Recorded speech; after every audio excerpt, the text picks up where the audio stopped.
Este día, hermanos, vamos a reflexionar sobre lo que nos espera como pueblo de Dios en los últimos días y cómo debemos enfrentarlo. Vamos a titular nuestra reflexión: La tiranía de Roma volverá.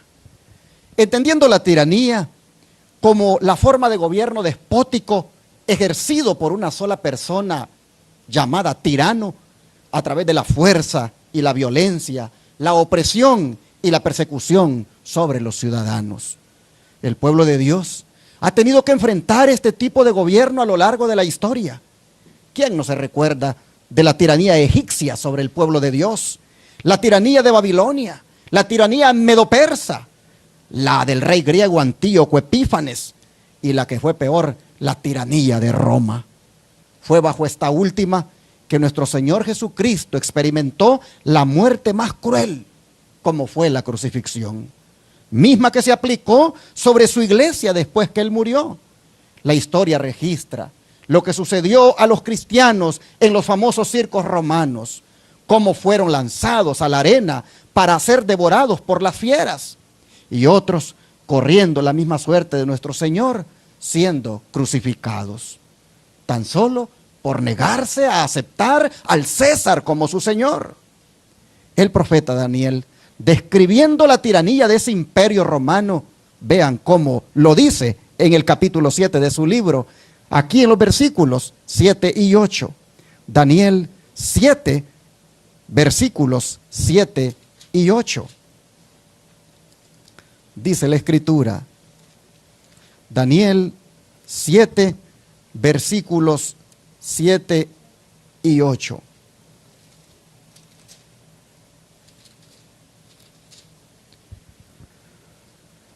Después de esto, miraba yo en las visiones de la noche, y he aquí la cuarta bestia, espantosa y terrible, y en gran manera fuerte, la cual tenía unos dientes grandes de hierro, devoraba y desmenuzaba, y las sobras hollaba con sus pies, y era muy diferente de todas las bestias que vi antes de ella, y tenía 10 cuernos. Mientras yo contemplaba los cuernos, he aquí que otro cuerno pequeño salía entre ellos, y delante de él fueron arrancados 3 cuernos de los primeros. Y he aquí que este cuerno tenía ojos como de hombre y una boca que hablaba grandes cosas. Ahora vean los versículos 19 al 21. Entonces tuve deseo de saber la verdad acerca de la cuarta bestia, que era tan diferente de todas las otras, espantosa en gran manera, que tenía dientes de hierro y uñas de bronce, que devoraba y desmenuzaba, y las sobras hollaba con sus pies. Asimismo, acerca de los 10 cuernos que tenía en su cabeza, y del otro que le había salido delante, del cual habían caído 3. Y este mismo cuerno tenía ojos y boca que hablaba grandes cosas, y parecía más grande que sus compañeros. Y veía yo que este cuerno hacía guerra contra los santos y los vencía. Interesante cómo es descrito aquí este poder. No hay un animal tan horrible con el cual compararlo más que solamente con los términos bestia, espantosa y terrible, con dientes grandes de hierro. La mayoría de intérpretes concuerda que esta es un símbolo del imperio romano. Los enormes dientes metálicos que se mencionan aquí hablan de la crueldad y la fuerza de dicho imperio.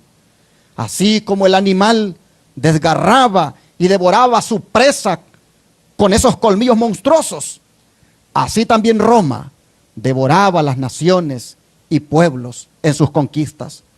Algunas veces Roma destruía ciudades enteras, como en el caso de Corinto en el año 146 a.C. Otras veces reinos enteros, tales como el reino de Macedonia y los dominios seleucidas, los cuales fueron divididos y convertidos en provincias. Dice que las sobras hollaba. Hermanos y hermanas, es que cuando Roma no destruía o subyugaba a un pueblo, solía esclavizar a sus habitantes o los vendía como esclavos. en la intensidad de su poder destructor. Roma sobrepasó a los reinos que previamente habían dominado al mundo. Pero hemos visto que de la Roma imperial, de la Roma pagana, surgiría la Roma papal, simbolizada en la profecía aquí por ese cuerno pequeño, el cual también llevó a cabo campañas de exterminio en contra del pueblo de Dios, persiguiéndolos continua e implacablemente, pues dice que hizo guerra contra los santos y los vencía. Pero si pensamos, hermanos, que esto solo es historia, las profecías dicen que la tiranía de Roma, ¿qué cosa? Volverá. Esta vez bajo el nuevo imperio romano, como le ha dado en llamar la revista Time a la Roma papal. Ya nos dio una muestra la Roma papal de lo que es capaz de hacer cuando no se le someten los hombres a reconocer al Papa como el máximo jerarca de la iglesia. Pues mientras la Roma pagana crucificaba a los cristianos, la Roma papal los quemaba vivos en tiempos de la Edad Media durante la Inquisición. Pero ¿cuándo se dará esto? Que volverá la tiranía de Roma. Sin duda, cuando junto con los Estados Unidos, la Roma papal imponga lo que conocemos como el nuevo orden mundial. ¿Estaremos cerca de eso?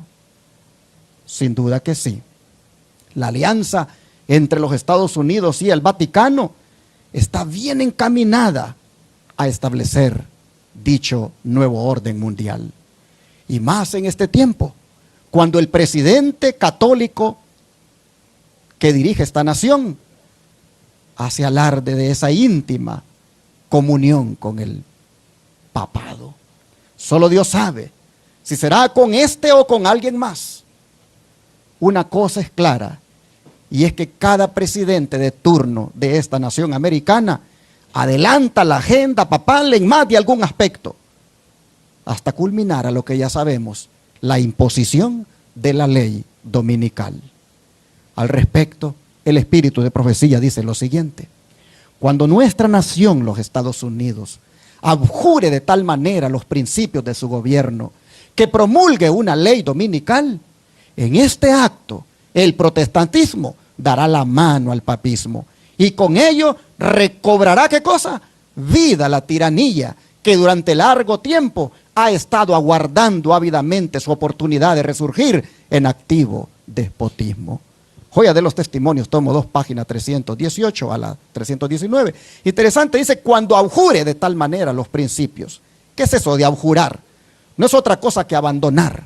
Cuando abandone los principios esta nación, entonces dice, va a recobrar vida la tiranía. Cuando promulgue esa ley dominical, va, dice, a resurgir un activo despotismo. ¿Qué es despotismo? No es otra cosa que un gobierno absoluto que no está limitado por ninguna ley, que abusa de la autoridad, fuerza o poder en relación con cualquier otra persona. Bueno, mis hermanos, si ustedes se fijan, es la promulgación de la ley dominical la que va a dar vida, dice, a la tiranía. ¿Qué quiere decir esto? Lo que está diciendo, hermanos, es que la tiranía papal no está muerta, solo está esperando resurgir, como lo hizo en la Edad Media. Pero en esto no estarán solos los Estados Unidos y el papado. Estarán acompañados por Satanás a través del espiritismo.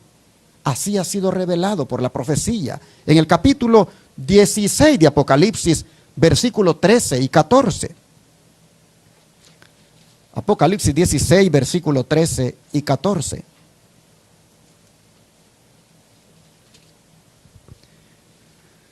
La Escritura dice, y vi salir de la boca del dragón, y de la boca de la bestia, y de la boca del falso profeta, 3 espíritus inmundos a manera de ranas, pues son espíritus de demonios, que hacen señales y van a los reyes de la tierra en todo el mundo, para reunirlos a la batalla de aquel gran día del Dios Todopoderoso. ¿Qué les parece? Aquí están prácticamente los tres que constituyen la gran Babilonia de los últimos días. El diablo, si ustedes ven, está aquí simbolizado con ese dragón. El diablo, por medio del espiritismo o paganismo, con su falsa doctrina de la inmortalidad del alma, está aquí simbolizado por el dragón. Pero también está el papado, simbolizado por la bestia. Y están los Estados Unidos, bajo el símbolo de ese falso profeta, debido a su protestantismo apóstata en el que ha caído con los falsos milagros y el falso día de reposo, como es el domingo. El carácter repulsivo de los tres está aquí, hermanos, simbolizado por esas ranas inmundas. Vean ustedes cómo van los tres. Van a los gobernantes del mundo, simbolizados aquí por los reyes de la tierra. Van, dice, para reunirlos a la batalla y luchar contra el remanente pueblo de Dios y someterlo de esa manera a su tiranía. El espiritismo, que es la creencia de que los muertos no están muertos, sino que están en el cielo, en el purgatorio, es una creencia sostenida por esta triple alianza y será relevante para seducir y engañar a muchos de los gobernantes que ellos convocarán para que impongan por decreto la ley dominical y por ende su tiranía. El don de profecía respalda esto que les digo de la siguiente manera. Por el decreto que imponga la institución del papado, en violación de la ley de Dios, nuestra nación, los Estados Unidos de América, se separará completamente de la justicia. Cuando el protestantismo extienda la mano a través del abismo para asir la mano del poder romano, cuando se incline por encima del abismo para darse la mano con el espiritismo, cuando bajo la influencia de esta triple unión, nuestro país repudie todo principio de su constitución como gobierno protestante y republicano y haga provisión para la propagación de las mentiras y seducciones papales, entonces sabremos que ha llegado el tiempo en que se verá la asombrosa obra de Satanás y que el fin está cerca. ¿Cuándo dice que sabremos que el fin está cerca? Voy para atrás, en lo subrayado. Cuando bajo la influencia, dice, de esta triple unión, nuestro país, los Estados Unidos, repudie todo principio de su constitución como gobierno protestante y republicano. Entonces, hermanos, y se imponga esa ley dominical, entonces, dice, sabremos que el fin está cerca. Merced, dice, a los dos errores capitales, el de la inmortalidad del alma y el de la santidad del domingo, Satanás prenderá a los hombres en sus redes. Mientras aquel forma la base del espiritismo, es decir, la inmortalidad del alma, o sea, la santidad del domingo, crea un lazo de simpatía con Roma. Los protestantes de los Estados Unidos serán los primeros en tender las manos a través de un doble abismo al espiritismo y al poder romano. Y bajo la influencia de esta triple alianza, ese país marchará en las huellas de Roma, pisoteando los derechos de la conciencia. ¿Cómo se le llama esto? Tiranía. No es otra cosa que despotismo. Los Estados Unidos, aliada con Roma, hará esto, pisoteando los derechos de la conciencia. Sigue diciendo el don profético, los papistas, los protestantes y los mundanos aceptarán igualmente la forma de la piedad sin el poder de ella y verán en esta unión un gran movimiento para la conversión del mundo y el comienzo del milenio tan largamente esperado. Es decir, evangélicos y católicos unidos en torno al Papa mirarán una época brillante para vivir en paz y prosperidad. Pero ya sabemos lo que dice la palabra, ¿verdad? Cuando digan paz y prosperidad, ¿qué les vendrá? Destrucción repentina. Y como los dolores de una mujer que está dando a luz, dice, no van a escapar. Hermanos, ¿por qué tanta, tanta emoción o tanto entusiasmo en esa unión de catolicismo con protestantismo? Dice la sierva del Señor, ¿han olvidado estas personas las pretensiones de infabilidad sostenidas durante 800 años por tan altanero poder? Lejos de abandonar este acerto, lo ha afirmado en el siglo XIX de un modo más positivo que nunca antes. La Iglesia papal no abandonará nunca su pretensión a la infalibilidad. Todo lo que ha hecho al perseguir a los que rechazaban sus dogmas, lo da por santo y bueno. ¿Y quién asegura que no volvería a las andadas siempre que se le presentase la oportunidad? Deróguense las medidas restrictivas impuestas en la actualidad por los gobiernos civiles y déjesele a Roma que recupere su antiguo poder y se verán resucitar en el acto su tiranía y sus persecuciones. Conflicto inminente, página 48 a la 49. Así que está bien sustentado el título de nuestro tema. La tiranía de Roma volverá porque el don profético así lo confirma. Oh, hermanos y hermanas, entonces volveremos a experimentar las pruebas que sufrieron nuestros hermanos del pasado y que Jesús profetizó en Mateo 10, versículo 17 al 22. Vamos para allá. Mateo 10, versículo 17 al 22.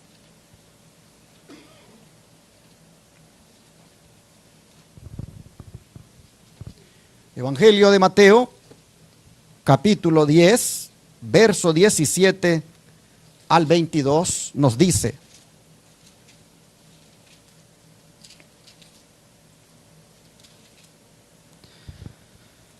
la Escritura dice: y guardaos de los hombres, porque os entregarán a los concilios y en sus sinagogas os azotarán.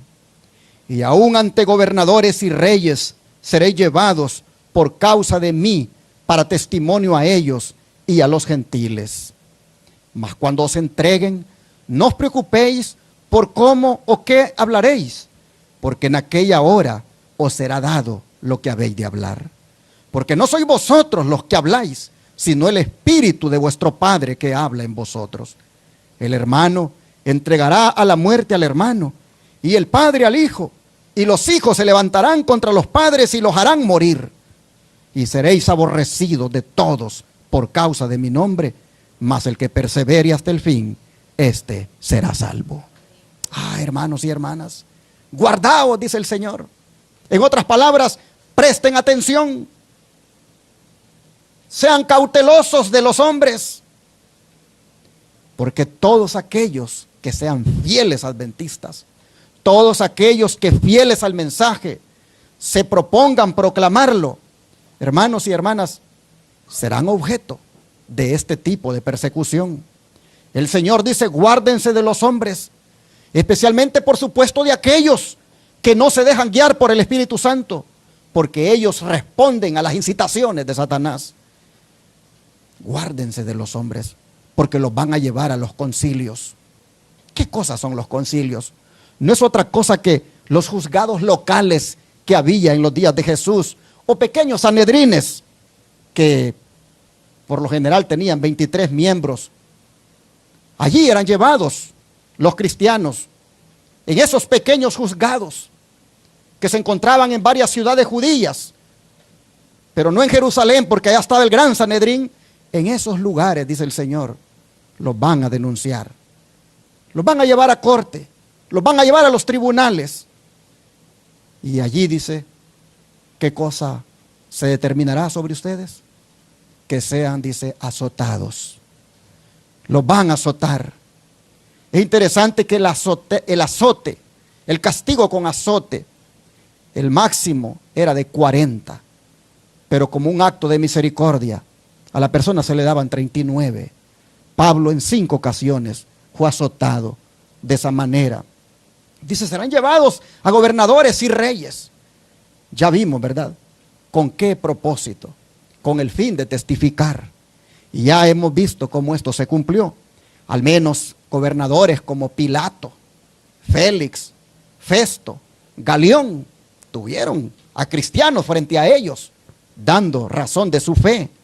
¿Qué decir de Herodes Antipas, Herodes Agripa, Nerón, Domiciano, que tuvieron cristianos frente a ellos, acusados de anarquistas, acusados de perturbadores, pero ahí estaban dando testimonio de su fe? Oh, dice el Señor, los llevarán allí por causa de mí. Es decir, para que vayan y den cuenta de su fe, que tienen en mí, para que vayan y den cuenta de sus actividades misioneras que hacen en mi nombre. Mis hermanos, estos gobernadores que he mencionado recibieron el testimonio. Estos funcionarios políticos pudieron conocer de Cristo, tuvieron la oportunidad de escuchar la verdad y vieron el efecto de los principios de la verdad que hacía sobre aquellos que estaban dando testimonio. Pero esto, hermanos y hermanas, se va a repetir. Y cada uno de nosotros, en la medida que sea fiel, en la medida que se entregue de corazón a Cristo, comparecerá y testificará del gran poder que Dios ha hecho en nuestras vidas. Oh, hermanos, dice que no nos preocupemos, dice. No nos preocupemos, porque es posible que alguien diga, no me gusta ese tipo de sermones, porque dan temor. Bueno, dice el Señor, no te preocupes. ¿Por qué no te preocupes? Porque ese día tendrás un valor de lo alto que te va a sostener.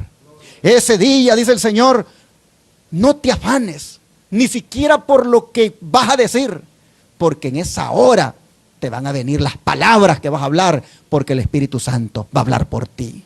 Oh, mis hermanos, vamos a dar cuenta de la fe que profesamos, pero el Espíritu Santo, dice, hablará por nosotros. No hablaremos nuestras propias teorías.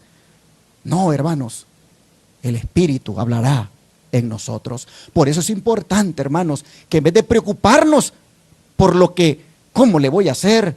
¿Cómo va a suceder conmigo? ¿Será que voy a resistir? Más bien, hermanos, preocupémonos por tener una íntima relación con Jesucristo. Preocupemos por tener una íntima comunión con la palabra, alimentándonos de ella, llenarnos de ella, para que en ese momento el Espíritu Santo recuerde esa palabra y la usemos en defensa de la verdad. Oh, hermanos, pero qué triste lo que dice el Señor. Ocurrirán traiciones para esa época. Hermanos, dice, entregarán a sus hermanos. Hijos, dice, ¿qué cosa? Entregarán a sus padres. Qué triste, hermanos. Va a volver a repetirse lo que ocurrió con Caín y Abel. Un hermano prácticamente dándole muerte a otro hermano. Seréis, dice el Señor, aborrecidos por todos, es decir, odiados. Siempre ha sido así.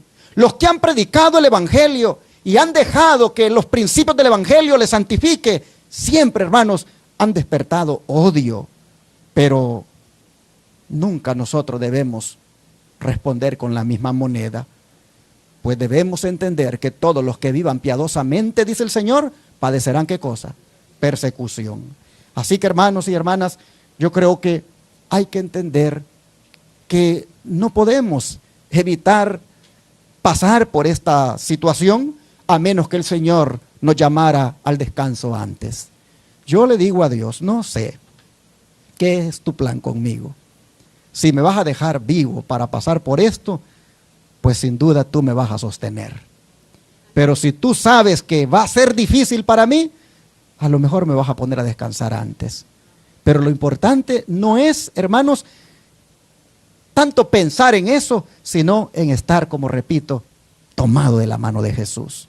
Para que ya sea que me ponga a descansar antes o me permita pasar por una crisis como esa, de todas maneras yo salga victorioso. Esto debe ser nuestro propósito, porque dice Jesús que cuando esa situación se presente, los que perseveren hasta el fin, ¿qué cosa? Esos serán salvos. Es decir, los que no abandonen la carrera, los que sepan que para llegar a la meta hay que pasar por esas pruebas. Oh, hermanos, ningún atleta sabe que va a recibir el premio si no llega a la meta. Nosotros también no debemos olvidar que para recibir el premio tenemos que llegar a la meta, pero para llegar a la meta tenemos que pasar por pruebas, por persecuciones, por dificultades, pero no tengamos temor, porque en cada una de esas cosas el Señor nos va acompañando. Así, hermanos, vemos que la carrera cristiana no basta con haberla comenzado, sino mantenerla corriendo, mantenerla con la mente allí siempre ubicada en el galardón. Si ustedes se recuerdan, Jesús, para llegar a la meta, dice la Biblia, que afirmó su rostro, dice, para ir a Jerusalén. ¿Por qué afirmó su rostro? Porque sabía que antes de llegar a la meta había que pasar por esa cruz. Había que pasar por esos latigazos. Había que pasar por esa cruz, por esa corona, perdón, que le sería puesta en su cabeza. Había que pasar por ese Getsemaní, pero afirmó su rostro, dice, para ir a Jerusalén. Es decir, él sabía que para llegar a la meta había que pasar por allí. Así, hermanos, vino a ser el Señor, el autor, dice, y consumador de nuestra fe. Así nosotros también, dice el don profético, no debemos pensar que no podremos soportar la persecución. Tendremos que pasar por tiempos terribles. Las persecuciones que sufrieron los protestantes de parte del romanismo y por las cuales la religión de Jesucristo casi llegó a ser aniquilada, serán sobrepasadas cuando se unan el protestantismo y el papado. Así que se va a dar nuevamente la persecución, pero se va, dice, a sobrepasar en su dimensión e intensidad. El pueblo de Dios, dice, que guarda los mandamientos, en lo sucesivo será puesto en la situación más angustiosa. Pero todos los que han andado en la luz y la han difundido comprenderán que Dios interviene en su favor. Amén. Amén. Cuando todas, dice, las cosas parezcan apremiantes, el Señor revelará su poder a sus fieles. Cuando la nación en favor de la cual Dios ha obrado de una manera tan maravillosa y a la cual ha protegido con el escudo de la omnipotencia, o sea, los Estados Unidos, abandone los principios protestantes y por medio de su legislatura de protección y apoyo al romanismo para limitar la libertad religiosa, entonces, dice, Dios actuará con su propio poder en favor de su pueblo fiel. Se ejercerá la tiranía de Roma, pero Cristo, ¿qué cosa? Será nuestro refugio. Amén. Oh, mis hermanos, estamos leyendo Maranata, el Señor viene, en las páginas 76. Dice, cuando las iglesias principales de los Estados Unidos, uniéndose en puntos comunes de doctrina, influyan sobre el Estado para que imponga los decretos y las instituciones de ellas, entonces la América protestante habrá formado una imagen de la jerarquía romana y la inflicción de penas civiles contra los disidentes será el resultado inevitable. Hoy nos dicen disidentes, favor que nos hacen, porque somos disidentes de la apostasía, pero no del mensaje adventista. Y a los que sean disidentes de esa apostasía, dice que le van a aplicar los apóstatas penas civiles. Penas civiles contra los disidentes. Por eso yo siempre he dicho, hermanos, hay que ser disidentes de la apostasía, pero no del mensaje. En cuanto al mensaje, nosotros seamos valientes defensores de él y propagadores de él. Dice, las escrituras enseñan que el papado reconquistará su perdida supremacía y que volverán a encenderse los fuegos de la persecución mediante las concesiones contemporáneas del así amado mundo protestante. En este tiempo de peligro podremos resistir únicamente en la medida en que tengamos la verdad y el poder de Dios.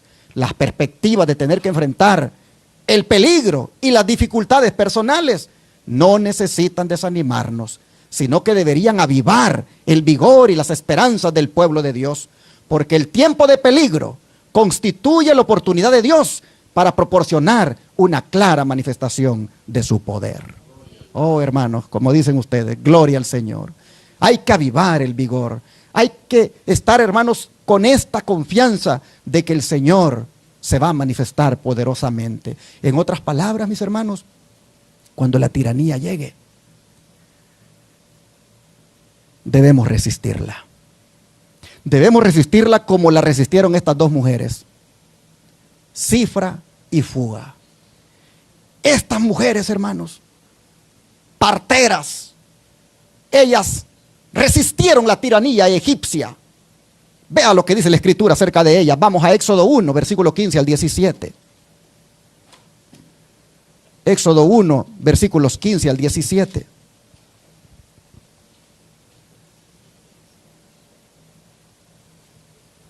Éxodo 1, versículo 15 al 17 dice: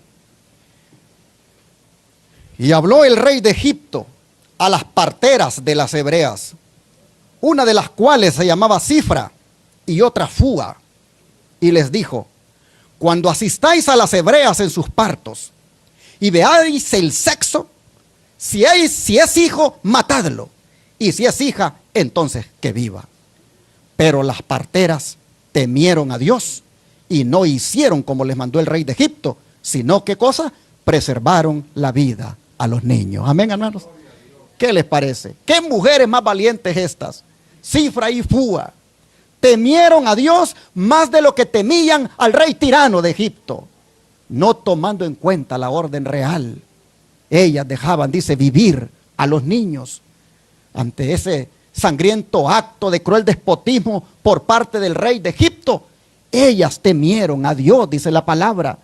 En otras palabras, hermanos y hermanas, el temor de los hombres hace que un hombre sea víctima de las circunstancias, pero el temor de Dios le trae descanso a uno en medio de la prueba.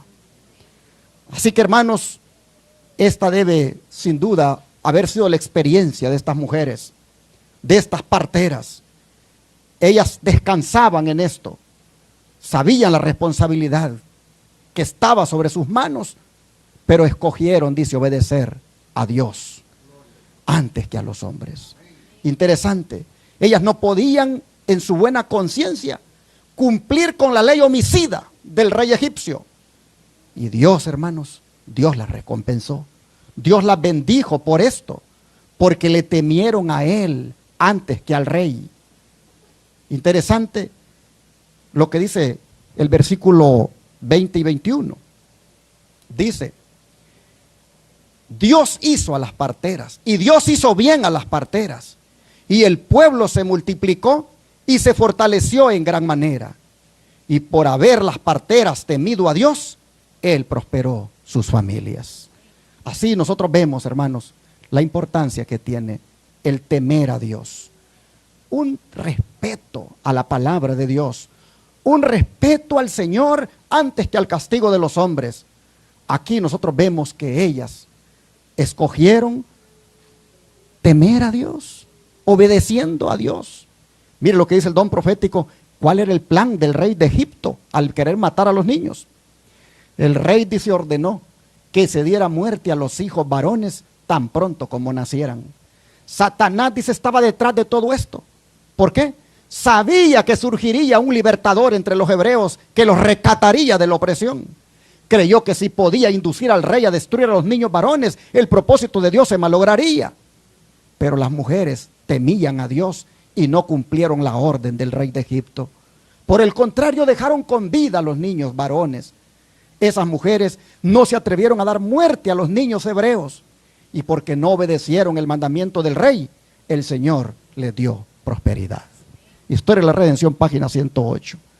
Así, hermanos y hermanas, vemos nosotros qué hermoso lo que dice la Escritura. Obedecieron a Dios. Obedecieron a Dios antes que a los hombres. Y por haber temido a Dios, Dios bendijo a sus familias.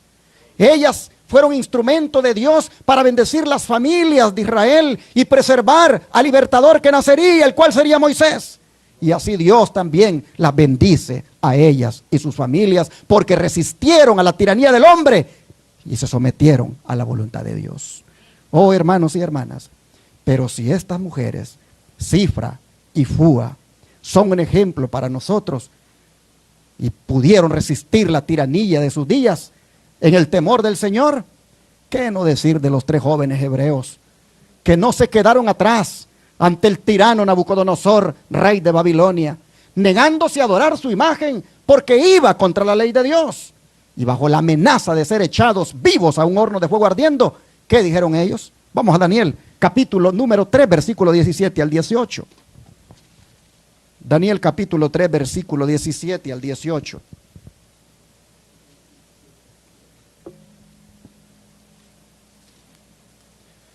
Daniel 3, versículo 17 al 18 dice: He aquí nuestro Dios, a quien servimos, puede librarnos del horno de fuego ardiendo, y de tu mano, oh rey, nos librará.